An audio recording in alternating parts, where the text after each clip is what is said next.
Hey there, it's o2manyfish. It is January 2017, and I don't know if you can tell, but it is a rainy winter California night.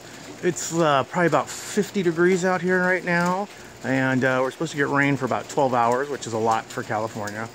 The absolutely most stupidly frequently asked question over and over and over and over and over again about my outdoor frag tank is, what do you do when it rains? Well, there's your proof. I don't do a damn thing when it rains. You know what I do when it rains? I stay inside where it's dry. The fish are already wet. The corals are already wet. They don't care. So here you have sopping wet ground. You have a steaming frag tank. You have my rock sump.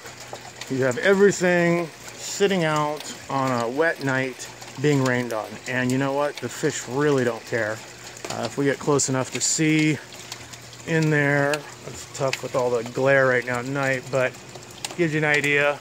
The colors are good. Everybody is happy. Let's knock that back down. So anyways, most frequently asked question, what do you do when it rains? I don't do anything. I sit inside with my pretty wife and watch the fish. And here we are inside where it's nice and dry. And we'll just do a couple quick minutes of the fish tank so that you guys can see the fish are still here. Fish are doing really good. The last couple of months with corals have not been so good. As you can see, we're still suffering losses on our Oregon tort. Hoping it's going to stop. I've pruned it back twice, but the death continues on. There's a bunch of holes where things have been lost here and here. I like to put the entire blame on my Apex. You know what? I rely on that product, and you just shouldn't rely on it.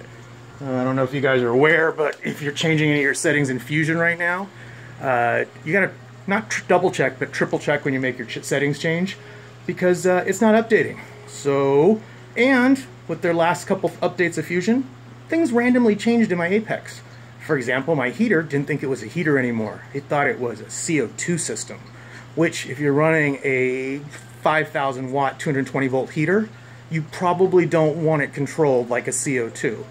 And during the last round of winter storms, it turns out my Apex no longer is monitoring whether or not the EB8s have power.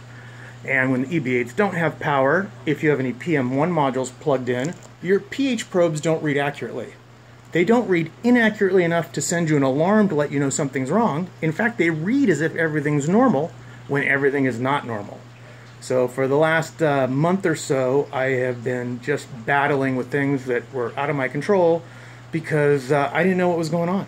You know, I didn't think I had to go outside every day and check and see if the power was on, or triple check what my pH settings were, because I thought I had bought an intelligent, reliable controller to do all that. And you know what?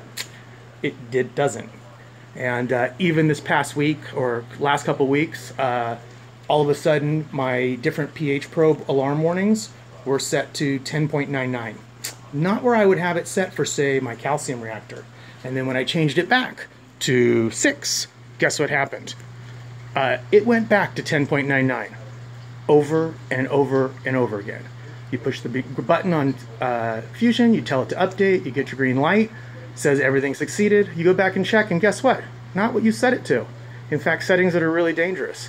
And you know, I'm not the only person having these problems. So if you're an Apex user, I would get out there and check what you got going on, because there's definitely some issues with it right now. Have a good night.